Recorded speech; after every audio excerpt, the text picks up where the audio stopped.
Good morning, Estil. How are you? Well, how are you today? Good, good. We're at Scottsdale Lost Dog Wash Trail. Estil, thank you for coming and spending time with me, hanging out with me, hiking and talking about, some things you're passionate about. Hopefully some topics about mental health. Yeah. So what do you got going on? I know you got some stuff you're going to be doing in the future here. You got your podcast. Tell us what your podcast is called. Podcast is Struggle and Strive. It is adjacent but interleaved with Cornerstone Healing Center, where the subject matter is really around people that are trying to get their lives together. So we're covering topics. We did a series on the 12 steps, like unpacking them. But then we've shifted into career and investing, credit repair, stuff like that. That's kind of what we've been just wrapping up. Most people, when they get sober, what are the two things they want to do? They want to make more money. They want to find a relationship, get married. So we've got marriage, parenting stuff coming up. Goal setting, I think, drops. I think our first goal setting episode dropped Tuesday. So we've got stuff on goal setting. It's all stuff about getting your life together, primarily. Now, while that does fit with, I think, a broader audience, I think a lot of people, especially in the mid-20s to mid-40s range, are interested in adulting at a higher level. It's intended to speak primarily to people in recovery or people who are thinking about getting into recovery, because those are typically the types of circumstances that bring people to a place of willingness, right? Like their life starts falling apart, or maybe it's been falling apart for 5 or 10 years. And they can, a lot of times people can see the potential, like, dude, if I didn't drink so fucking much, I could probably fill in the blank with something successful. Yeah. Whether it's their marriage, whether it's their parenting, whether it's their career, whether it's their investing, whether it's their health. So we haven't actually gotten into health and fitness stuff on the podcast yet. We will at some point. Yeah. I'll try and find some good thought leaders in the health and fitness space. Most of these subjects are so big. So trying to wrestle with the infinite possibilities and come up with a few tight topics that are relevant. When someone's getting sober and they're getting their life, back to what's considered normal track, and they're starting to walk into I want a family, I want to get a job, I want to start making more money. Which is usually like week 2. Week 2. What do you think sparks that? Does something spark it? Yeah, I think in your opinion is as or more valid than mine as a clinician, but I think it's like we walk, people that are struggling with mental health or with substance use disorder, we're walking around with sort of like fog. Everything's all about me, everything's all negative, everything's falling apart. This becomes this narrative that we sort of live in. It's like this dark, it's like a cartoon rain cloud following us around. Yes. And when we finally pull the trigger to put an end to it, or start digging our way out of the hole, it doesn't take very long before we start to look around and go, oh crap, like I've let a lot of things go. And if I'm gonna live and my life's gonna be, even have a shot at happiness or at least neutrality, from an emotional or mental health standpoint, I'd like to get married, or I'd like to see my kids more, or I'd like to make a few more bucks, or I'd like to, some people that get sober or start addressing their mental health later in life that have careers, they're like, I want to invest more. Like so many of us, whether it's depression, anxiety, bipolar, smoking fentanyl, drinking too much, most of us, my friend of mine, Steve, used to say, when I'm in that state, which usually takes years and years before we're ready to snap out of it, it's like we're not checking the mail. So when we do kind of snap out of it, that's usually one of the first things that we want to do is start checking the mail a little bit. Like, hey, let me check in with my life. Who's been trying to contact me? What is my life? Who are the members of my life? Yeah. Who's still around? Who's not around? Yeah, and most people are and I can't speak for everyone, but I've helped a lot of people in this domain, and most people are interested in the same handful of things. I want to get my health on track. I want to get my career on track. I want to get I'm going to get my relationships with my family on track. I mean, it's not absurdity. We're not talking about buying yachts and making millions of dollars necessarily. We're talking about, like, how do I get healthier? How do I live to better purpose? How do I live a more fulfilling life? Yeah. That cartoon rain cloud, it really opened a lot of my imagination to how it relates to the clearing of the fogginess that you talked about. Yeah, yeah. I never considered that. That's amazing information. Yeah, yeah. I don't think the goal of the podcast is to be the biggest or anything like that. I've got some friends in the influencer online space that are really big, that don't really speak to our audience. Yeah. So we're sticking with stuff that's more applicable. We're trying to keep it centered around stuff that's going to be useful for our audience, and the audience is still growing. It's pretty small. Yeah. Right now. So, like you, I kind of focus on the information and delivering the information, which is when I heard you talk about, I was like, hey, what about numbers and making money? You Sure. gave me a very authentic answer. You said, we're just trying to get a message out. Yeah. I value that. Yeah, I mean, if it ever has any real traction, that's great. But with the podcast specifically, there's no monetization. We're not selling courses. It's not a plug to get people into treatment necessarily, but it is sponsored by Cornerstone. It is very it's oriented around helping people get resituated in their lives, reintegrating back into adult society. So while it speaks to that audience, the idea is twofold. One, give people really good, useful, free information, the type of stuff that we talk about. Most of the friends I have, that are healthy, that are building their lives up. It's that type of information. How are you taking care of your taxes? What are you investing in? What are you doing with your career? How are you leveling up? How is your time with your wife and your kids going? All that kind of stuff. How's your fitness? But then also by having conversations like that, the idea over time is that we can bring the attention of a much wider audience nationally to Cornerstone and what we're doing. Because what we're doing is helping people heal to where they can start addressing the regular stuff in their lives. If the boat stops sinking, what are we gonna do now? It's something I hadn't considered. I got sober pretty young in my late 20s and hadn't really put much thought into what I was gonna be when I grew up. I was around 30, trying to figure out well, it looks like I'm gonna make it. Yeah. Now what? Yeah. What am I gonna do with myself? Looks like I'm gonna live this thing called life. Yeah. That I haven't planned for, because I planned for destruction. Yeah, like that old saying, if I'd known I was gonna live this long, I would have taken better care of myself. Yeah. This is sort of that juncture. It's like, okay, you probably are gonna live a while longer, and the damage that's done is done. Can we repair some of it? Is there stuff that we've ignored completely that we could work on? I tell people they should fix their credit and their teeth. Yeah. Generally. Yes. Those are usually two big ones. But what people are most concerned with usually is making money right away and finding them. Yeah. I think your credit and your teeth are more important, because those other two, making more money and finding a relationship, those things will happen pretty naturally if you're in a healthy place. Marcus likes to say that too. If you're, especially, and Marcus and I don't really run groups very often anymore, but in the beginning we did all the time. Me and Marcus basically ran all the groups. Yeah. And that's something he would talk about perpetually with new people. It's like, you're so concerned right now. Your head is not in group. Your head is not in treatment, because what you're concerned with is finding love and making money. Two things that you're almost guaranteed as an American citizen. You're not gonna have any trouble finding relationships. You're not gonna have any trouble finding a job and generating money for yourself. Put a pin in that and just be present here and heal, so that when it comes time to do that stuff, you can actually do it. Yeah. Yeah. When I turned 18, I had even as a young teenager, I planned my life to be either dead or in jail. Never imagined being on the streets on drugs. But one of my dreams as a kid, and this is a testament to the environment I grew up in. I grew up in East Los Angeles. Mm-hmm. One of my dreams was to be a leader in prison or be dead.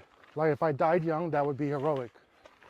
When I made it to 18, we left Los Angeles. I too, just as you mentioned, was like, fuck, what do I do now? Yeah. My dreams are no longer there, as destructive as they were. What do I do now? Well, let's gain a thought, the thought might be, huh, am I able to work? Will somebody want to hire me for what I have? Yeah. Am I worthy for someone else to spend money on?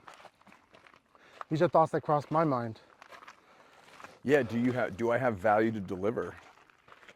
Because not everyone, but I think a lot of us do come from a place of low self-worth, and those are very, very common and legitimate questions that we don't just ask ourselves. I mean, that we trouble ourselves with.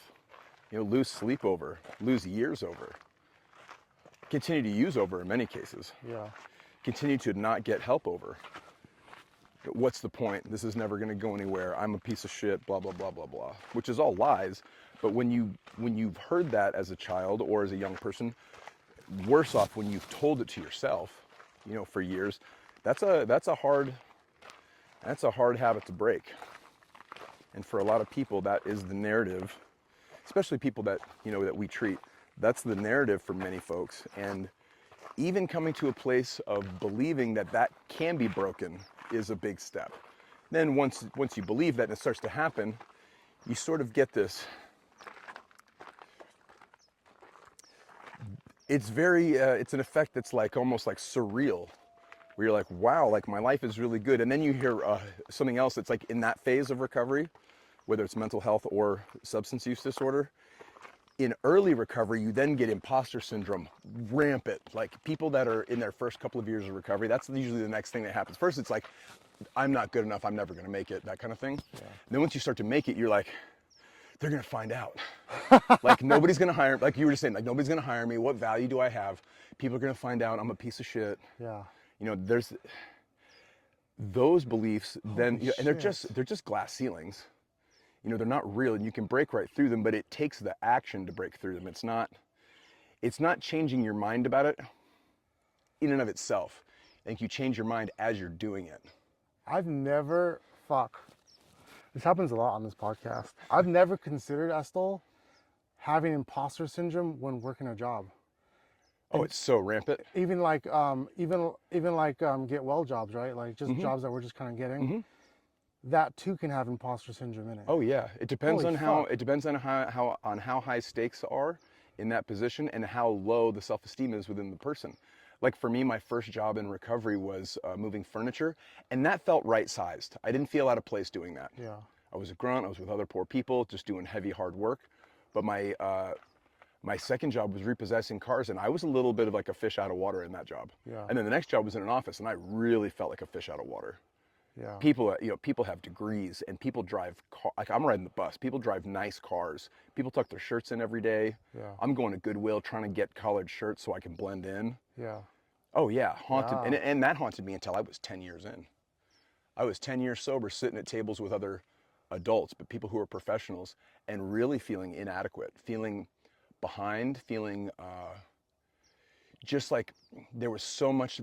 I felt like they had banked so many like flight hours doing the right thing, and I was like just starting. Yeah. Yeah, I can remember being, even 10, 11 years sober, sort of being like intimidated by doctors or attorneys or anybody that had like letters behind their name of any kind. If you were to harness, if one of the goals was to harness how someone might move out of that, and you could say that in response and give someone the key to unlock the solution to that. I ask like, it's great, really unique questions. It's a great question. I'm sick too. If you can harness the key that unlocks how somebody might move past that, who experiences that, what might you say? It's action. Action is the cure to almost all anxiety. Yeah. It's really just action. You want to feel better about it. Marcus says it all the time. If you want self-esteem, perform esteemable acts. It's not, you know, neurologically hard to get your head around this. This is the psychology of doing better comes from doing better. So they're almost one and the same. It's not independent. So you can't just change your mind like, oh, like that's where when people rail on self-development or self-help stuff, they're like, oh, you can't just talk yourself into it. And they're right, but I think they're missing the point. The point is I start to believe that I can do it as I'm doing it. And in doing it, you start to instantiate and really create the thing that you're believing in. Because the belief it's not 100% belief. You know, let's take the stakes away for this, not such high stakes. Yeah. Let's not say you're repairing your life at 35. Let's say you're trying out for the soccer team and you're fucking 8 years old. Yeah. Your mind isn't, generally speaking, the average 8-year-old isn't 100%, oh, I'm gonna kill it. It's probably a coin toss, probably 50% like, I could probably do good at this, and the other 50% is like, they're gonna be all better than me, I'm not gonna do good, my parents are gonna be disappointed. Like, they're gonna have the same self-doubt anybody would. Yeah. And over time, as that kid plays soccer and practices and starts to score goals and gets to be friends with their teammates and starts to find synergy with certain players on the team, and they find they can win games sometimes, it goes from 50 to 60 to 75%.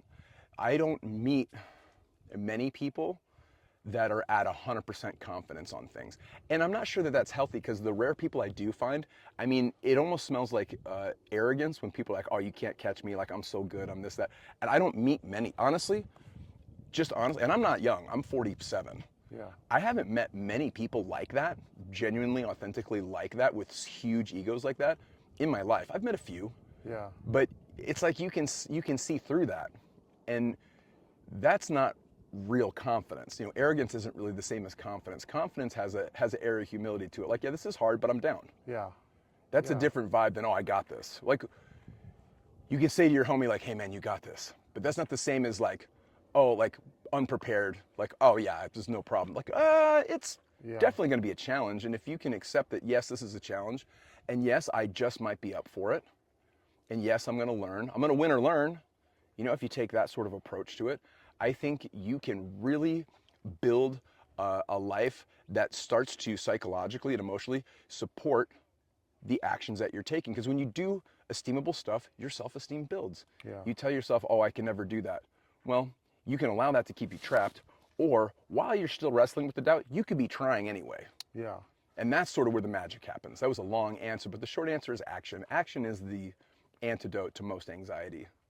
I use this thing where it says, if someone says, I can't do that, hey, do you think I could do that? I don't think I can do that. I'm like, if you think you can or you think you can't, you're probably right. Yeah, you're right either way. Yeah. Yeah, it's a good quote. It's an old one. There's a lot of truth to it.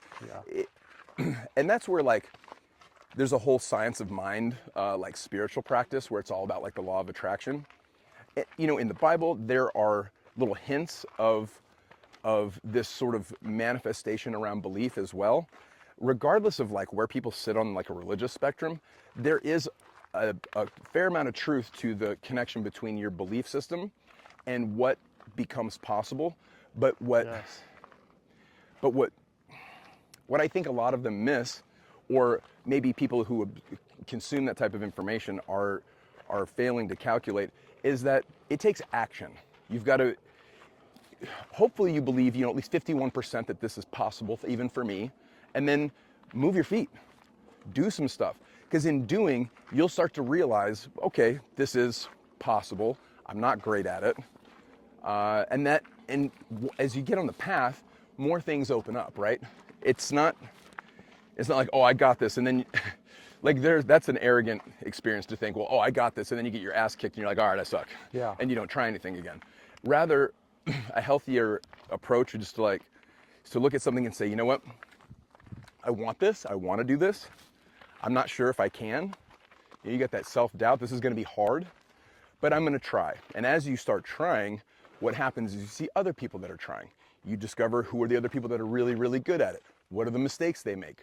What are the things that people do that work? You start to find allies, people that are walking the same path at the same level as you. Yeah. That my buddy sucks at it too, but he seems super positive. And it starts to take on its own momentum. And next thing you know, it's a part of your life. Whether that's academia, whether that's your career, whether that's investing, whether that's fitness, whether that's marriage, parenthood. It almost doesn't matter which dynamic or dimension of life you aim that lens at, but when you aim that lens of, this is probably gonna be hard, but I'm down for it. Yeah, you can make a lot happen.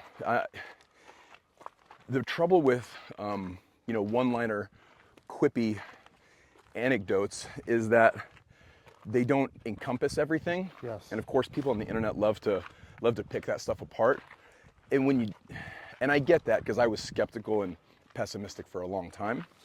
But when you can take it for what it's worth with a grain of salt, like you can do anything you put your mind to. Like it's easy to pick that apart, right? Like post that today on Instagram and watch how many people talk shit, right? But those people, you know, they're just looking for things to be mad about. Forget about those people. If you're thinking to yourself, anything is possible that I put my mind to, and you take the value from that statement, which is just a couple of words. It's not like, of course, you can't do anything you put your mind to. Like that's like, come on, you're not 5 years old. Yeah. You're not gonna grow wings and fly. Yeah. I'm 5'10", you know, rapidly approaching 50 years old. Like I'm not gonna be in the NBA ever. No matter how much I play basketball from here until my sun sets, it's not gonna happen. Yes. But we're not being ridiculous, right? I'm not trying to find holes in an argument. I'm trying to find opportunities for growth. And if that's my perspective, and I start telling myself, oh, I could do anything I put my mind to, well, that opens up the door to, well, what does it take for me to learn how to start selling real estate wholesale? Is that an impossibility? Of course not. Lots of people do it. Lots of people do it. So all I have to really calculate, or what I'm really looking at, is instead of picking apart like, oh, you can't do anything you put your mind to, well, given the amount of time I have left on Earth, arguably, and my willingness to commit to something, it's very specific, focused energy for a period of time, that's about, I could probably do it. Yeah. You know, there's a lot of back and forth on the 10,000 hours makes you an expert. I know that some people pick that apart, and 10,000. I heard Naval Ravikant say it's 10,000 iterations, not 10,000 hours. However you want to digest that. How are you? Good morning. Gosh, that's a good head of hair. Gosh, that's nice. But however you want to, you know, metabolize the idea that 10,000 hours arguably makes you very good at something, or 10,000 iterations makes you very good at something, you can apply that to anything. So now you have two quips on top of each other. You can do anything you put your mind to, and it's going to take about 10,000 hours. Obviously, there's things wrong with both of those, but generally speaking, those are both pretty much true. So if you decide to yourself, all right, I want to get as close to, here, we'll use the impossible. I want to be as good as Michael Jordan at basketball. Yeah. Well, it's probably not going to happen, but given 10,000 hours, I'm going to be better than most other people. Yeah. In my demographic. I could probably be really good at, you know, a non-professional like local league. Yeah. I could probably have a great life in basketball, right? That's not true. Yeah. If I devoted myself to it. And I think on that same note, when I'm on the journey to making a plan to achieve something, we tend to focus on only the good, which is amazing, but uninformed optimism. But what we don't consider most of the time is how a person's going to react or rebound from failure, and the consistency and develop skill to rebound from consistent failure. Because if you look at Michael Jordan, for example, you mentioned Michael Jordan, they look at a lot of his successes, right? Yeah. They don't look at how many times he fucked up and failed. Totally. Oh, and then his ability to rebound from that. And the time he spent practicing, the time he spent on the court when everybody else was gone. Yeah. Yeah, that's, you know, you could call that resilience. You can call it tenacity. I don't know how to, that's a skill that I don't know how to train in people. But when somebody has it, it's generally around something that someone is passionate about. Yeah. So be it basketball, some people it's mathematics, for some people it's, you go down the list of infinite things that people get lost in interest in, but when somebody's really passionate about something, I think that's where it takes hold the fastest. But when you got a fire in your belly, Yes. to figure something out, and you just fuck with it day and night when nobody's looking, Yeah. like a dog with a bone, whether whether it ever achieves anything external or not, it's not really an external thing. That's something that many people, whether they're in recovery or not, I think get twisted. They think, or I'll keep it on me, I used to think, well, what are the things that make me a successful adult? I'll do those things. Well, that's backwards. Like, while that's true, it's looking at it the wrong direction. People who become good at things don't become good at those things, generally speaking, or very often, because of whatever external reward they might get. Yes. People who are really good, who achieve what we call mastery, are people who just can't leave it alone. You know what I mean? I watch my children. I love that. Right? Yes. Like Like I'm pretty good at skateboarding. I'm never gonna go pro. I'm not gonna put that kind of time into it. Could I go pro? At my age, it's pretty questionable. If I dedicated myself, maybe. But I say that because I spent most of my young life skateboarding. Yeah. And skateboarding has a lot of hard lessons in it. When you make mistakes, it's the cement at varying speeds and velocities and varying heights, Yeah. right? So it's very painful to make mistakes, but if you like skateboarding and are willing to get past the pain element of when you make mistakes and stick with it, I mean, I learned a lot of tenacity just through that sport. I skateboarded for, God, a couple decades before. And I never really hung it up. I sort of have organically, as I've gotten older, I just skate a lot less. Yeah. And I don't skate hard like I did when I was in my 20s or as a teenager. But that resilience to get back up and try something again after you've just gotten your ass handed to you, that doesn't, part of it speaks to will, but that resilience I think is a lot easier to muster. It's a lot easier to summon the will or that drive to dust yourself off and try again. Yes. When you just care so much about solving that riddle. If you're like a dog with a bone, with whatever thing you're tinkering with, yeah, resilience all of a sudden looks very natural. You look super tough. Yes. And you start and when you do that long enough, you actually achieve some level of mastery. You get really good at stuff, whatever that thing is. And that's when it looks easy. That's when people say, "Oh, it must be nice." It's so one thing. And start to assume you have advantages. You brought so many good points. One of the things I consider while hearing you speak is the association. In association, I mean like the relationship between pain, the relationship or association between experiencing something painful combined with the passion to continue progressing in whatever you're doing. Mm-hmm. And then through time, that specific association becomes skilled. And then you, despite pain, you are able to progress. It's the only way to succeed.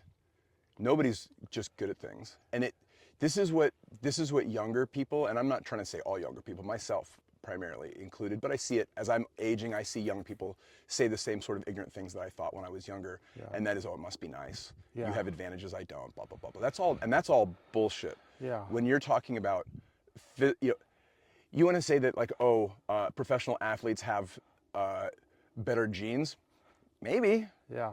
I mean, that might be true to some degree. Or steroids with guys that are huge. "Oh, I'd look like that if you took steroids." Like, no, you wouldn't. Yeah. You would just take steroids and continue your shitty habits. Yeah. Yes. Like, yes, the people who are who are like Olympic level bodybuilders, the people that are winning Mr. Olympia, like, yeah, they're taking steroids, but steroids, that's not all they did. Steroids are like the last thing that they they're didn't doing. wake up, take a steroid, and then by the night they're buff. No. I've never considered that. No, the people that Right. that look like that look freakishly muscular, they're training twice a day, 7 days a week. Yeah. They're using anabolic steroids. They're working. Most of them are working with doctors. They're tracking every single morsel of food they put in their mouth. Yes. There's it's a whole world of pain and iteration, and they're winning low-level competitions, and then they're not winning. They're not placing at all in competitions. They do it for years. Yeah. Think about academia. It's the same thing. And I'm not a great student. I don't have a long academic career. You're a student of life, Estil. Student of life. Yeah. School of Hard Knocks. I like how you said.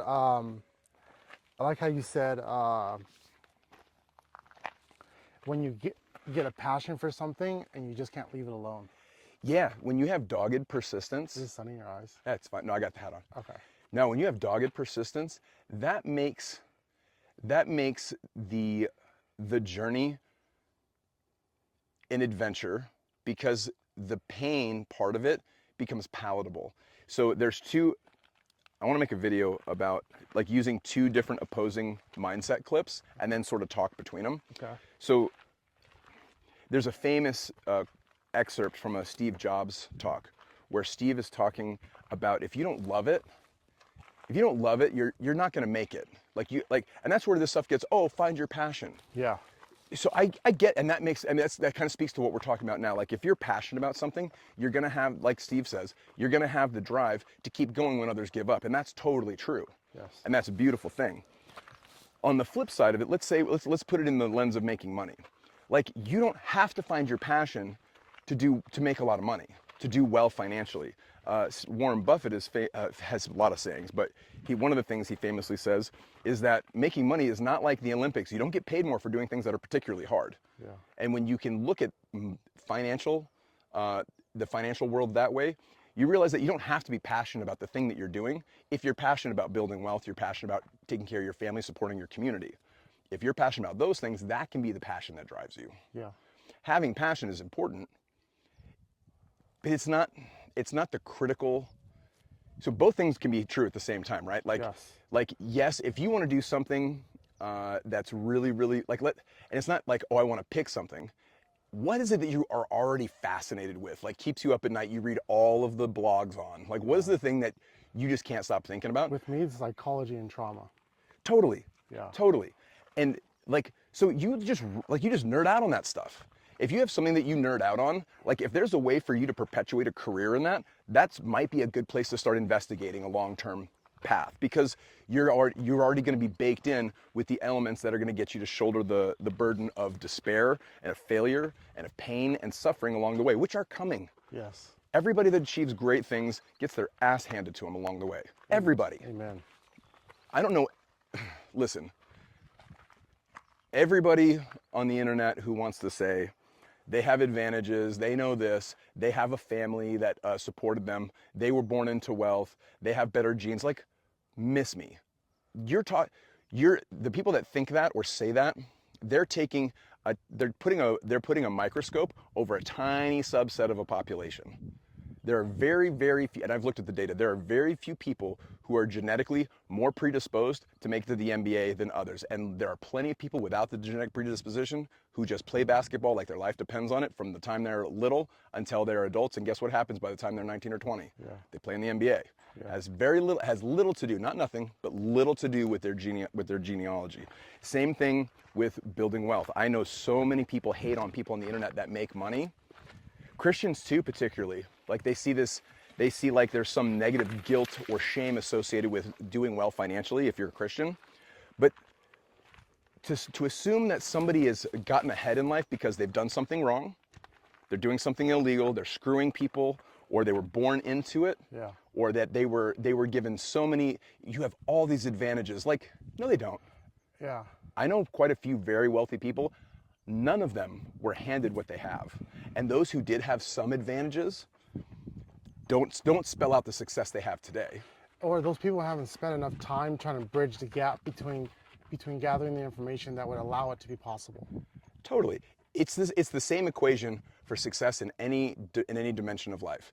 It's a passion for it. It's the resilient mindset. It's the I'm going to do this even if I don't get paid for it. Like, this is what I love doing. Yeah. And people that have that type of mindset and approach, and their actions are what prove that. It's not just your mindset. Like, it's the mindset and the actions, they go together. When you've got both of those going on around skateboarding, guess what? Those guys go pro. Yeah. When you have that mindset around baseball, they play professional baseball. Even if they never make $1 gazillion. I know pro baseball players, a few years ago, they were making $1,200 a year. Yeah. A year, or maybe a month. $1,200 a month. Yeah. That's nothing. $1,200 a month to play professional baseball, like for the Oakland A's? Like, what? Yeah. But that's somebody, you know what? And the guy that I'm thinking of he's a big real estate guy now. He actually got rich doing real estate, trying to figure out side hustles while he was in the off season because not enough money. Yeah. As a professional baseball player, was making $1,200 a month. So in the off season, he was hustling, flipping couches. Can you imagine that? Buying couches and then reselling them. Yeah. And started flipping houses, started wholesaling. Now he's got a whole big company, and he's very wealthy now. But you look at somebody like that, and he was able to take the same tenacity and drive that he had for baseball, because he got arguably in the top 1% of baseball players. Now there's levels to that, and he wasn't good enough to really make it to the majors and really stick a big claim in the MLB. But he was good enough to make it to the pros. And then he took that same skill stack, which is what we were just talking about, tenacity, resilience, just dogged fucking persistence. Yeah. And he applied that to feeding his family. Does he care about couches? Does he really care about wholesaling houses? No. He's not super passionate about real estate. He's passionate about feeding his family. Yeah. He's passionate about supporting his community. It's the idea to become skilled in different areas of labor services simultaneously, so that if the fluctuation becomes, if the economy fluctuates in whatever way it fluctuates, landlord loses a house, you have to move, whatever, you still are skilled in these different areas. So if one uh, area of making money is low, you still have 5 other areas of skill where you can apply Well, hopefully. and still generate money. Well, you know what? I think tenacity makes up for a lot. I think tenacity covers a lot of mistakes and covers a lot of skill gaps. If you're tenacious and passionate about feeding your family and about building a life for yourself and supporting your community, I think you can do well in a lot of different arenas, because that'll give you what it's going to take to shoulder the burden of failure, getting your ass kicked over and over again while you learn something new. And it takes, like we already talked about, 10,000 hours, 10,000 iterations. It takes a significant amount of focused practice to really get good at something. And when you have the tenacity inside of you, because come hell or high water, you're going to feed your family, that's all of a sudden very possible that you could go reinvent yourself, go learn and I think that's important. Not for people necessarily that are just like, oh, I'm going to do something, I'm going to pivot my career. But yes, like you just said, that could be operable when the market changes and somebody's job becomes obsolete. It could become operative when you're just just pulling out of a long depression. Maybe when you're just pulling out of substance use disorder, you've been drinking for a long time. Maybe you've been incarcerated, you just got out of prison doing, like I know guys that get out of doing 7 or 10 years of prison, and what skills do they have? Yeah. They got skills to survive gang life behind the wall. They don't have any skills to make it in the modern world, but if they have the tenacity, Yes. saying, listen, however this is going to look, I'm going to leave it all on the field every day until.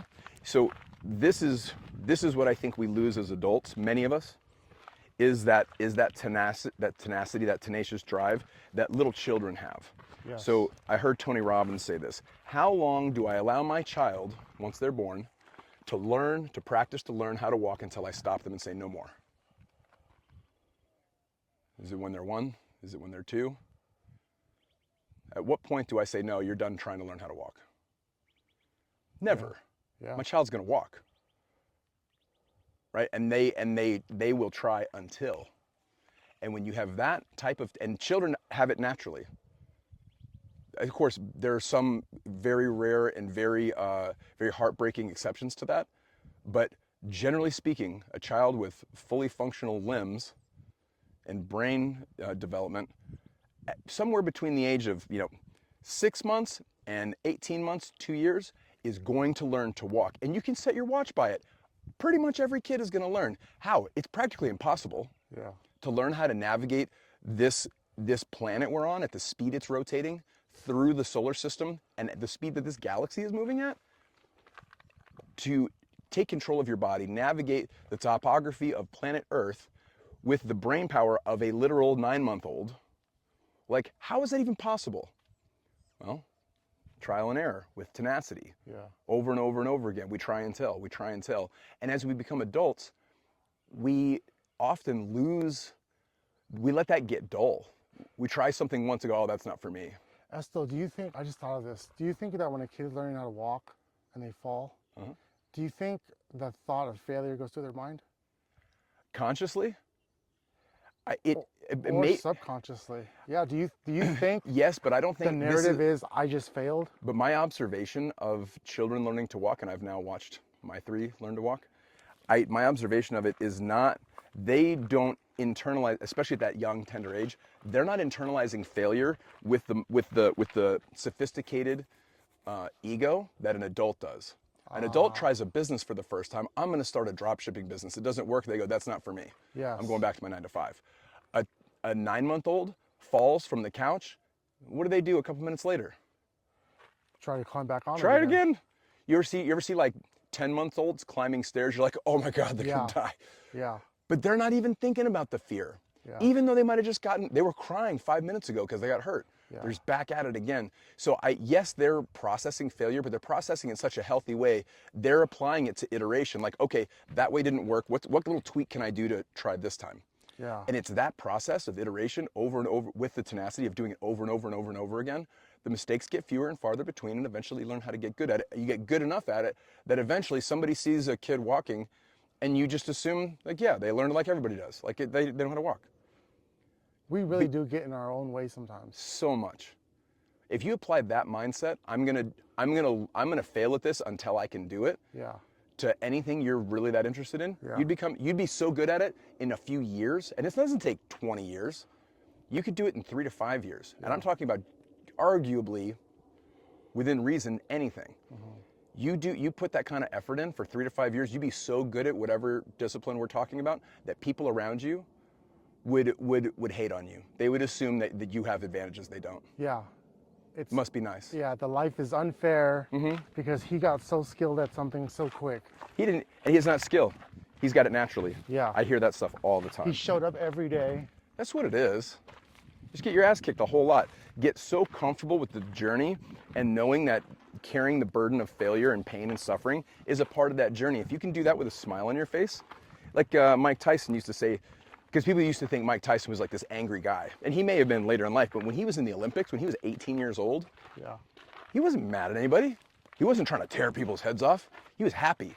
Yeah. He was getting out of poverty. He was making money. He was buying nice clothes. He's living in a nice neighborhood. People are taking care of him. He's in the gym all the time. I've heard him talk about this in an interview when he was young. Yeah. He's like, people think I'm mad. He's like, I'm super happy. He's like, that's what makes a fighter dangerous, a happy fighter.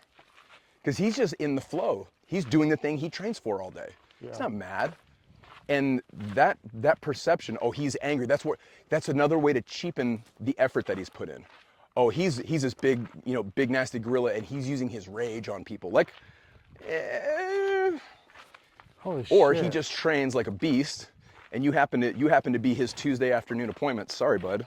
Like this dude is a beast. This is what he does. He fights all day. He loves fighting. Some people show up part-time Oh, and expect full-time results. And they go up against the person Yeah. who makes it their lifestyle, and they're like, what exactly like you said, what advantage do they have that I don't? Yeah, and the question I would challenge any of the viewers with is the next time that happens to you, when you get your ass handed to you by a competitor in a space, or a rival, or a colleague in the same space, in the same discipline, whether it's jiu-jitsu, whether it's at work, whether it's, you name it. You name the thing that you're interested in, the thing that keeps you up at night, gets you up early. If you get your ass handed to you in the next 90 days, I challenge you to ask yourself, is it really because they have advantages I don't? Or could I put more time in and beat them? Could I put in more time and beat them even if they do have advantages I don't? Yes. That's the question I would challenge you to challenge yourself with. Yeah. Do I have it in me to put in the type of work it would take to be better than this person, to beat these metrics, even if they do have advantages? And I think anybody who would take that and authentically try will come to the same conclusion that we're talking about. Like, oh yeah, that person doesn't really, their advantage is that they get their ass kicked all the time. That's their superpower is commitment. Their superpower is their willingness to stick to it even when things are really tough. There's this saying that I heard, when you want it just as much or more than you need to breathe. Yeah, you gotta, I mean, if you want to be a high performer, then yeah, that's not general, that is what it takes. If you want to be a very, very high performer. Now, we could also dial this whole conversation back by like 25% to like what's reasonable like for your career. Like if you just want to make enough money to take some vacations, support your family, support your community a little bit, and set something aside for retirement, like you don't have to be like, I'll live for this, I'll die for, you don't have to be that level of commitment. Like just the consistency of like reading a lot and working hard in one focused discipline for a career for 20 years, you'll do that. Yeah. In almost any chosen field, like assuming you're not working at Arby's, but as like just an entry-level person, if you take your career seriously, you don't have to take it MBA serious. You don't have to take it MBA serious, to make a living. You could aim 75% of the effort we're talking about at most things. It'd be pretty damn good. Yeah. Yeah, you aim that relentless, resilient, dogged fucking persistence. Yeah. That's how you get to like beyond proficiency to like mastery. But that's assuming you want that in some area, and some people don't. There's there's only a couple things that I'm that interested in, and they don't really have anything to do with money. Yeah. Or really athletics. Yeah. The things I feel like that about are my wife, my children, my health. Yeah. Amen. Yeah. Estil, what are some closing comments? How would you wrap this up? Pay attention, guys.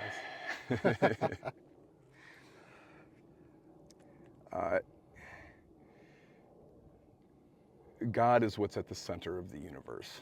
Whether you're Jewish, whether you're Muslim, whether you're Christian like I am, whether you're agnostic, or even if you believe at the moment you're an atheist, there is a creative intelligence at the core of everything that is known and even of what's unknown. And understanding that you have a role for you within this symphony is where you can gain a lot of leverage. I know a lot of men and women who wrestle with, I don't know my purpose in life. Yeah. And if that's where you're at, I would encourage you to seek God. Seek spiritual guidance. Try praying even if you don't believe in God. Try it on like a t-shirt. Try it on for 6 months every morning and every night. Just try praying to God you don't believe in for 6 months every morning, 180 days. Yeah. And then tell me whether or not you believe in God or whether or not anything has changed in your life. Because people like to be like, oh, there's no God. Okay. Have you tried praying? Yeah. Well, no. Well, I wouldn't do that because I don't believe in God. Okay, I hear you. Maybe it's not a chicken and the egg thing. Maybe the belief comes with the action, like we've been talking about this whole time. Once you find what your purpose is in life, that's where everything we've talked about today comes from, or fits with so much leverage. Like, it's so much easier to devote yourself to your family or to your career or to the passionate thing in your life when you've got the spirit of the universe moving behind you. God can move mountain, but we're supposed to bring our shovels. And when it's just me with a shovel, I couldn't do anything. But when I'm like, listen, I know it, like I'm picking up the Wi-Fi signal and God wants me to go this way, I'm gonna grab my shovel and I'm going this way. All of a sudden I have all the leverage of the universe moving by. I got God's power moving behind me, moving behind the scenes, altering circumstances, and the things that seemed impossible all of a sudden can become possible. And not in some magical, mystical way. Like, I believe that God wants me to do, I believe that the thing for me to do is to help men find God through Alcoholics Anonymous and to be a good present father. Amen. And to be a good present, supportive husband. If that's my driving force, back to law of attraction stuff, everything, if that's what I'm thinking about all day, that's what I'm praying about, that's what's going to be in my field of vision. That's what's going to perpetuate me forward. So closing words of wisdom, get clear about your identity, man. Yes. Get clear about who you are, what the fuck you're doing here on planet Earth. And within that understanding, even if it's only like a 50% understanding, like I'm pretty sure I'm supposed to do the right thing, and I'm pretty sure I'm supposed to try and help people. Yes. Like, that's a great starting point. You can build a whole life out of that. You can build a whole career out of that. You can build a family. You can support your community out of that. Chances are, once you start to get a grasp on that, God is going to open up so many other things. And, the Spirit of God doesn't just protect you. Like, think about your conscience, right? Tells you, it doesn't matter, even if you don't believe in God, you have something inside of you that's part of your native GPS system that when you are doing the wrong thing is telling you it's telling you to make a U-turn, reroute. All right, that is not only there to reroute you from danger, it's also there to guide you towards success.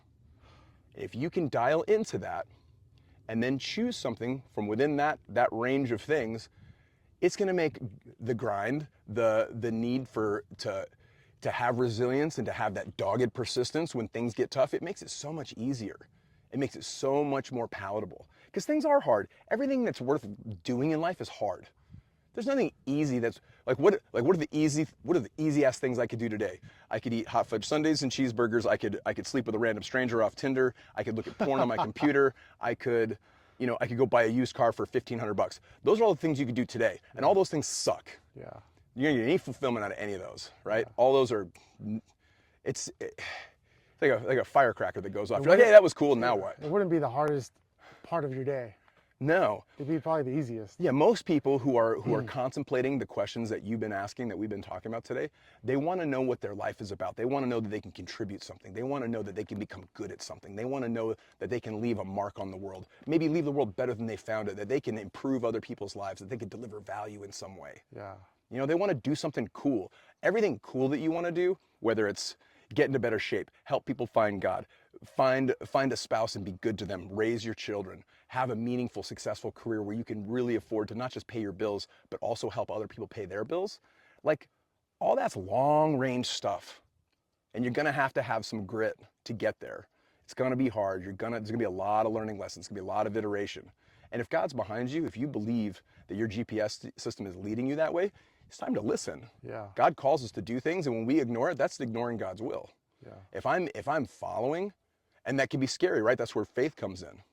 And I'm not talking about my ideas of what I want to go do. I've had plenty of ideas of things I wanted to go do that aren't that good of ideas. And when I've allowed God to steer my thinking, all of a sudden, a version of my weird little thing, a different version of that is presented to me that is actually an open door for me. Yeah. So it's not like God's not listening to my prayers. You know, forever it was, God, what do you want me to do? What do you want me to be? Who do you want me to help? Place me in the place, put people in my path that you want me to impact. Amen. Yes. And eventually, I've heard my pastor say this, eventually, as I would ask God in the morning, what do you want me to do? I almost audibly heard him speak directly through my conscience, say, what do you want to do, son? Yeah. What do you want to do? Yeah. Within these parameters, you're doing what I want you to do. So what would you like to do? Yeah. I'm like, I don't know. I don't trust women. I'd love to challenge my limiting beliefs around marriage. Yeah. God was like, all right, quit sleeping with everybody you meet. See if we can't find you someone that'd be a suitable mate. Yeah. And I've had that relationship with God for many years now. And as a result, I've had a really good life. And everything hasn't worked out perfect. It certainly hasn't worked out the way I was planning. But it's worked out so good. His plans are bigger than anything we can imagine. Exactly. I can't imagine it. And that's hard to explain to somebody who's new. Yeah. Someone who doesn't have faith yet. I'll close with this. You guys, I love telling this story. This is an old AA joke about faith and belief. Sponsee walking through downtown Manhattan, right? They just got out of a meeting. They're having a cup of coffee, talking about life. And they stumble upon a crowd and everybody's looking up. And they stop and look up. There's a tightrope between two buildings, Yeah. about 10 floors up. And the tightrope walker walks out, takes his first step out onto the wire. Sponsor bumps the sponsee. Hey, you think he can do it? He goes, yeah, I bet he can. He goes, that's belief, kid. Yeah. And they watch him. Sure enough, he walks to the other side. Everybody claps. Then he disappears, reappears, and he's got a wheelbarrow. Front wheel on the wire. Bumps the sponsee again. Hey, you think he can do that? He goes, yeah, I bet he can. He goes, I want you to take the elevator up and go get in the wheelbarrow. Yeah. He goes, what? He said, that's faith. Yeah. So I would challenge you the way God challenges me regularly. Do I believe, or do I really have faith? The kind of faith that puts me in the wheelbarrow. Are you getting in the wheelbarrow? Yeah. Amen. All right, guys. Estil Wallace. Bye, guys.